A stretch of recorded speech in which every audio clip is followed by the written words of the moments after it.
కాపులు చాలా చైతన్యవంతులు సార్. మీరు పదే పదే నాతోనే చెప్పిస్తారు. మీరు అదే కాబట్టి మరి మీతో కాబట్టి ఎవరితో చెప్పించాలి ఇక్కడ? వాళ్ళు ఎవరితో ఉంటారో చిట్ట చివరి వరకు వారికే తెలియదు సార్. మీరు ఇంకా 3 సంవత్సరాలు ప్రభుత్వం ఉంది, ఇప్పుడే కాపు స్ట్రాటజీ అని కాదండి. మరి కాదు సరే సరే ఓకే కాదు సరే ఒక్క నిమిషం కాదనుకుందాము. మరి అంబటి గారు అరెస్ట్ దగ్గర నుంచి ఎలాగైంది? మీటింగ్లు పెట్టుకోవడాలు, వెళ్ళడాలు, సంప్రదింపులు, ముద్రగడ పద్మనాభం గారు రంగంలోకి రావడాలు, కొంతమందికి ఇన్ఛార్జీలు ఉన్నారు ఉత్తరాంధ్రలోని, ఈస్ట్ వెస్ట్లోని కాపు సామాజిక వర్గానికి. ఇవన్నీ ఏమనుకోవాలి? ఇంకా 3 సంవత్సరాలు ఉన్నాయి కదా అని ఊరుకున్నారా? అలా ఉండదు కదండి రాజకీయాల్లోని. ఎగ్జాక్ట్లీ వర్మ గారు, దీంట్లో టీడీపీ రాంగ్ బటన్ ఎక్కడ నొక్కిందంటే, ఒకవేళ అంబటి రాంబాబు గారు మాట్లాడితే మహిళా ఎమ్మెల్యేతో చెప్పులు తీసుకొని వెళ్లే వరకు ఓకే, ఎందుకంటే మా బాబు గారిని తిట్టారని. అరెస్టు చేసి జైల్లో పెట్టినా ఓకే బానే ఉంటది, నోటి తుత్తరా ఏదంటే అది మాట్లాడతాడు, ఇంత కాకపోతే ఎవరైనా ఏం చేస్తారులే అని మా పొట్టి వాళ్ళని కూడా అనుకుంటాం. ఎప్పుడైతే ఎడతెరుపు లేకుండా ఆపకుండా 7 గంటలు ఒక వ్యక్తి ఇంటి మీద దాడి చేయడం అరాచకం, అది బలుపుతో కూడుకున్నటువంటి పని, అది పైశాచికంగా మేము ప్రభుత్వంలో ఉన్నామని ఒళ్ళు కొవ్వుతో చేసిన పని అని ఎక్కడెక్కడో మూల కూర్చున్నటువంటి కాపు సోదరుడు కూడా ఏమ్మా మరి అంత అరాచకమా, మరి అంత అత్తే, నిన్న మొన్నటి దాకా ఏమైపోయారు వీళ్ళు, పవన్ కళ్యాణ్ బయటకు వచ్చేవారు ఏమైపోయారు, కళ్ళు పట్టుకొని రావచ్చు కదా అప్పుడు అంటూ ప్రతి ఒక్కళ్ళు ఒక తిరుగుబాటు బిగినైంది సార్. మీరు చెప్పులు తీసుకెళ్ళినా నేను తప్పు అనిపించడం కాదు. 7 గంటలు ఆ దాడేంటి అసలు ఆశ్చర్యం వేసింది. ఏమంటే మేము ప్రభుత్వంలో ఉన్నాం, మరి మొన్నటిదాకా ఎక్కడున్నారు? మొన్నటిదాకా తలుపులు వేసుకుని ఎక్కడున్నారు? పంచాయతీ ఎన్నికల్లో ఈ మాదిరి గొడవ పడి పోటీ చేసి ఉండాల్సిందిగా. మీరు 5 సార్లు బలాబలాలు చూపించుకున్న వాళ్ళు కదా, మరి ఏమీ లేని అలా ఇళ్లలో భార్య మెడలో బంగారు తాళ్లు తాకట్టు పెట్టి తెచ్చిన డబ్బులతో జనసేన వాళ్ళు పంచాయతీ ఎన్నికలు చేసినారే, అప్పుడు మీరు రాలేదే అనేటటువంటి ఒక వ్యూహం వచ్చేసింది సార్. ఆ కోపం ఎలా ఉంటుందంటే, అంబటి రాంబాబు నాకు మిత్రుడు కాదు, ఈ రోజుకి పోయి పలకరించలేదు, ఆయన కేసుని సంబంధించి నేనేమి టచ్ కూడా చేయలే, కానీ అలా దాడి చేయడాన్ని మాత్రం ఏదో కోణంలో ఏదో ఒక మూల కులం మీద చేసిన దాడిగానే వెళ్ళిపోతుంది సార్. అంత కోపమా, అంత పొగరా, అంత వైశుద్ధ్యమా ఏంటనేది అర్థం కాని పరిస్థితి సార్. ఇది రాంగ్ బటన్ టచ్ చేసినారు. దీని పర్యవసానం ఆ దాడికి పాల్పడిన ప్రతి ఒక్కరూ అనుభవిస్తారు, అది కాలాంతర్యం నిర్ణయిస్తుంది. కానీ అనవసరంగా వాళ్ళు టచ్ చేసినారు సార్. ఇప్పుడు కాపులందరూ ఒకటి కావద్దా అంటే అసలు రాజ్యాంగంలో కాపులకి ఏం ఫెసిలిటీ ఇవ్వలేదండి. కానీ చంద్రబాబు గారు మాకు దాసరామ గారు మాట్లాడారు చూడండి, ఏదైతే ఫార్చునర్ కార్ బయటకు వచ్చి ఒక కాపు సోదరుడి మీద ఎక్కిందని చెప్పి, ఆ కాపు సోదరుడు ఎవరు? టీడీపీకి పని చేసినటువంటి వ్యక్తి. అయినా ఆ కాపు సోదరుడికి ఎప్పుడైతే కులం నెత్తినేసుకొని ధర్నా కూర్చుందో, మంత్రి నారాయణ గారు వచ్చారు, బొలిశెట్టి శ్రీనివాస్ గారు వచ్చారు, హోమ్ మినిస్టర్ గారు అప్పుడు వచ్చి ఇవ్వకూడని పథకాలు, లేనటువంటి స్కీములు కూడా ఇచ్చేసినారు. ఎందుకంటే కాపుల్ని సాటిస్ఫై చేయాలి, కాపులకి కోపం తెప్పించకూడదు, కాపులు ఆగ్రహిస్తే ప్రతిపక్షం, అనుగ్రహిస్తే ప్రభుత్వం అనేటటువంటి నినాదంతో ఉన్నారండి. పొరపాటును కూడా ఎప్పుడు టచ్ చేయాలి. గతంలో కూడా జగన్ గారు ఎప్పుడు పవన్ గారిని టచ్ చేసేవాళ్ళు, కానీ ఏ ఒక్క కాపు సోదరుడి మీదకి దాడికి పోరు వాళ్ళు. ఆయన ఒక్కనే టచ్ చేసాడు, ఈయన టార్గెట్ అయినా ఆయన టార్గెట్ ఈయన, మేమెప్పుడు కాదు. ఎందుకంటే నేను వినుకొండలో కూడానండి బొల్ల బ్రహ్మనాయుడు గారికి వ్యతిరేకంగా స్టేషన్ గేట్ బయట ధర్నా చేసిన, అప్పుడు ఆ ఎమ్మెల్యే గారు ఫార్చునర్ కార్ లో పోతా చూసినారు, ఎవరేమో నా అనుచరుడి మీద కేసు కట్టమంటది, లేదు సార్ వాళ్ళు ఇలా చేసినారు సార్, ఆవిడ ఊరుకోదు సార్, ఆ కట్టిన ఏమవుతుంది గోలపోని అని కట్టించుకుని వెళ్ళిపోయినారు. అప్పుడు మాకు పదవులు లేవు, ప్రభుత్వం లేదు, ఏ రోజు అధికార మొహం కూడా చూడని వాళ్ళం. అయినా అంత గట్టిగా పోటీ చేసినాం, ధర్నా చేసినాం.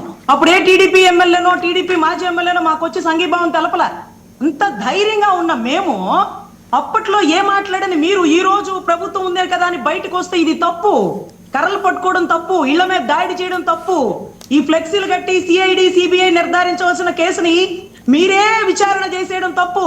నిన్న కేబినెట్ మీటింగ్ లో అనుకుంటాండి, అసెంబ్లీ మీటింగ్ లో అనురాధ గారు ఎవరు చెప్తున్నారు, వీళ్ళు ఏ1 జగన్మోహన్ రెడ్డి అండి, ఏ2 విజయసాయి రెడ్డి అండి, ఏ3 ధర్మారెడ్డి గారు అని అంటుండే, ఏమమ్మా మీరు సిట్టా, సిబిఐ, సిఐడినా, పోలీసులా, మీరు ఎమ్మెల్సీలమ్మా, మీ పని చేశారు, మీరు చేయండి, మీరు చెప్పేది మీరు చెప్పండి అనే పరిస్థితికి వచ్చిందండి.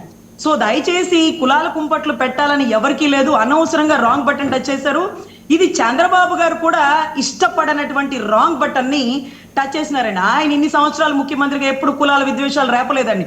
ఎప్పుడు కులానికి ప్రాతిజ్ఞం ఇస్తూనే ముద్రగడ గారికి కానీ, వంగా గీత గారికి కానీ, చెనక్కాయల అరుణ గారికి కానీ ఎక్కడైనా కాపులు ఆడబిడ్డల్ని కాపుల్ని కాపాడుకుంటూనే వచ్చారు. ఎందుకంటే వారితోనే సగం ఓటింగ్ వస్తుంది. పవన్ కళ్యాణ్ గారితో ఓటింగ్ రాదండి. కాపు సామాజిక వర్గంలో ప్రతి ఒక్కడు ఇంపార్టెంటే. మీరు పవన్ కళ్యాణ్ గారిని ప్రసన్నం చేసి ఈ రోజు ఇక్కడ లోకల్ ఎమ్మెల్యేకి పెత్తనం ఇవ్వకపోతే వెళ్ళిపోతాడు. లోకల్ ఎమ్మెల్యే వెళ్ళిపోతాడు. పవన్ కళ్యాణ్ గారి కోసం ఎవరు తగ్గి ఉండరు. ప్రతి ఇంట్లో ఒక పవన్ కళ్యాణ్ ఉంటాడు, ప్రతి ఇంట్లో ఒక వంగపూటి మోహన్ రంగారావు గారు ఉంటారు. సో దయచేసి పారదర్శకంగా ప్రభుత్వం నడిస్తే కాపుల ఓటింగ్ గంప గుద్దుగా ఎటు కదలు అన్న ఉద్దేశం సార్. అంటే ఇప్పుడు ఎవరు రాంగ్ బటన్ నొక్కారంటారు? చంద్రబాబు నాయుడు గారు అలా చేయరంటున్నారు, మరి ఎవరు చేశారు? ఎవరు అసలు నాకు అర్థం కావట్లేదు సార్. కాబోయే సీఎం గారు నొక్కినారా లేకపోతే వారి సంబంధిత కింద బంధువర్గం నొక్కినారా తెలియదు, కానీ చాలా రాంగ్ బటన్ నొక్కినారు సార్. దాని కోపం ఈ రోజుకి సార్, నేను గుంటూరులో వెళ్తున్న ప్రతిసారి ఆ రంగా గారి విగ్రహం, దాని ఎదురుగా ఎన్టీ రామారావు గారి విగ్రహం. అప్పుడు లేదండి, ఈ ప్రభుత్వం వచ్చాక వీలు పెట్టుకుంది. మా విగ్రహానికే పర్మిషన్ ఇవ్వకపోతే ఆయనే బతిలాడి తెచ్చుకున్నాం రాంబాబు గారిని. అదే కదా మీకు చెప్పింది కూడా. కానీ ఈ విగ్రహం ఏ కలెక్టర్ పర్మిషన్ ఇచ్చాడో తప్ప లేచేసింది విగ్రహం. అది పోటీకి లెగుస్తుందో ఏమో నాకైతే అర్థం కాల. అరే అది ఎన్టీఆర్ సర్కిల్ కాదా బాబు, అది రంగా గారి సర్కిల్. ఇప్పుడు కాదు, భూమి పుట్టి నుంచి అది అదే. గోరంట్లు అంటే అడ్డా, అది సామాజిక వర్గ అడ్డా. అక్కడ ఎందుకు వెలిసింది? మీరేనా మేము కూడా. అరే ఆ ప్రభుత్వం వస్తే రాజశేఖర రెడ్డి గారిది, ఈ ప్రభుత్వం వస్తే ఎన్టీ రామారావు గారి విగ్రహాలు ఉంటాయి, కానీ ఏ ప్రభుత్వం వచ్చినా చెక్కు చెదరని విగ్రహం వంగవీటి మోహన్ రంగా గారిదండి. సో అది ఏంటంటే అనవసరంగా కుల మత విద్వేషాలు రెచ్చగొట్టుకోవద్దు. మంచి పారదర్శక పరిపాలన అందించాలనే మేము కోరుకున్నాం. ఆ ప్రభుత్వం రావడంలో నా వంతు ఉడతా పాత్ర కూడా మీకుంది, తెలుసు కదా వర్మ గారు. మంచిగా పరిపాలన చేస్తారు, బాగా డెవలప్ చేస్తారంటే ఈ 33,000 ఎకరాలు డెవలప్ చేయండి అయ్యా బాబు అని మేము కూర్చోబెడితే, ఇంకా 40,000 ఎకరాలు కావాలంటే డిమాండ్ అండ్ సప్లై 33,000 నుంచి 40,000కి వెళ్ళిపోయింది అనుకోండి, 1,00,000 పైచిలకు ఎకరాలు. అప్పుడు ఏవి డెవలప్ చేస్తారు, ఏవికి ప్రాధాన్యత ఇస్తారు? ఈ 40,000కి వెళ్ళిపోతే ఈ 33,000 15 ఏళ్ల నుంచి నరకం అనుభవిస్తున్న రైతులు ఎప్పుడు డెవలప్మెంట్ అవుతుంది? సో ఏదో తేడా జరుగుతుందండి. పారదర్శకంగా పరిపాలన అయితే లేదని నా మనసుకైతే అనిపిస్తుంది. మరి రాష్ట్ర ప్రజలు కూడా ఆలోచించుకుంటున్నారని నా ఆవేదన అండి. అంటే ఏంటి ఇప్పుడు జరుగుతున్న ప్రచారం? వైఎస్ఆర్సీపీ మళ్ళీ వచ్చేస్తున్నది, జగన్మోహన్ రెడ్డి గారు కావాలనుకుంటున్నారట. మీది అదే అభిప్రాయమా? ఎవరు కావాలని ఎవరిని అనుకోరు సార్. ఎవరు అనుకుంటారంటే ఓట్లేసే ప్రజలు. అదేదో వాళ్ళు జరుగుతున్న ప్రచారం కదా, ఇంకేమన్నది? జగన్మోహన్ రెడ్డి గారు ఇంక సీఎం అయిపోతారు, ఇంక మనం ఇంట్లో కూర్చున్నా అయిపోతామని కదా వైసీపీ వాళ్ళు మాట్లాడేది. సార్ ఇంట్లో కూర్చున్నా అయిపోతారని ఎందుకు నమ్మకంగా ఉన్నారంటే, కూటమి ఒక మాట మీద ఉండట్లేదు, కూటమి కలిసి ఉండట్లేదు. కూటమిలో కుట్లాట వచ్చేస్తే ఆయన అసలు ఏ పని చేయక్కర్లేదు, ఆటోమేటిక్ గా ఆయన గెలుపు ఆయనకి నిర్ధారణ అయిపోతుందనే మొన్నటి రోజు విజయసాయి రెడ్డి గారు కూడా చెప్పారు. పవన్ కళ్యాణ్ ఉన్నంత వరకు 15 ఏళ్లు పరిపాలన, పవన్ కళ్యాణ్ అడ్డు తప్పుకున్నాడా జగన్మోహన్ రెడ్డి అంటూ ఆయన కాదండి. ఇప్పుడు పవన్ కళ్యాణ్ గారి అంశం ఎందుకు? పవన్ కళ్యాణ్ ఇంటికో పవన్ కళ్యాణ్ ఉన్నారని మీరే చెప్తున్నారు కదా కాపు సామాజిక వర్గంలోని. ఇంకా ఆయన ప్రత్యేకత ఏముంది? కాపు సామాజిక వర్గం ఇంటికి ఒక పవన్ కళ్యాణ్ గారు ఉన్నారని ముందే కదా మీరు అన్నారు. మళ్ళీ ఇంక 100% సార్ 100% కాపు సామాజిక వర్గం ఒక వ్యక్తి మాటగా వింటే ఎప్పుడుకో కాపు నాయకుడు ఉండేవాడు సార్. మందకృష్ణ మాదిగ్ గారు వెలిసినట్టుగా, బీసీలకు ఒక నాయకుడు వెలిసినట్టుగా కాపులకు కూడా ఒక నాయకుడు ఉండేవాడు. ఎందుకు లేడు అంటే ఒకరి మాట వినరు. ఇతను నాయకుడు అని మేము అన్నాం అనుకోండి, ఆ నాయకుల్లో 100 వంకలు పెడతారు వీళ్ళే. కాపు మీటింగ్ ఎక్కడన్నా జరిగింది అనుకోండి, ఆ రోజు గొడవ జరిగిపోతుంది సార్. అంటారు ఎవరో ఫోన్ చేసి, రజనీ గారు మీ కాపుల మీటింగ్ జరిగింది, గొడవ జరిగింది తెలుసా, మీ అధ్యక్షుడు జిల్లా పరిషత్ అతను అలా మాట్లాడాడు, ఇతను ఇలా మాట్లాడండి. సార్ గొడవ జరగకపోతే మా మీటింగ్ ఎందుకు అవుతుంది? గొడవ జరిగితేనే కాపుల మీటింగ్ అవుతుంది, గొడవతోనే పూర్తవుతుంది, గొడవతోనే బిగిన్ అవుతుంది. సో అక్కడ అలా జరిగిపోతుంటది సార్. ఇది మనం ఆ రక్తంలో ఉండే గుణం ఏంటంటే ప్రతి ఒక్కడికి పౌరుషమే, ప్రతి ఒక్కడికి కోపం, ఆవేశమేనండి. ఆలోచన కొద్దో గొప్ప వస్తే ఎప్పుడో ముఖ్యమంత్రులు అయి ఉండేవాళ్ళు.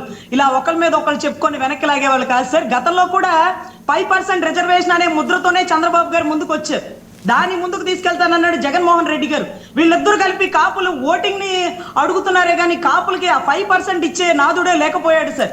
అందరూ వేడుకుంటున్నారు మా ఓటింగ్ కోసం, అందరూ వాడుకుంటున్నారు మా ఓటింగ్ కోసం, మమ్మల్ని తర్వాత ఆడుకుంటున్నారే కానీ మాకు ఉపయోగపడే వాళ్ళే లేకపోతున్నారని నా ఉద్దేశం సార్. ఓకే.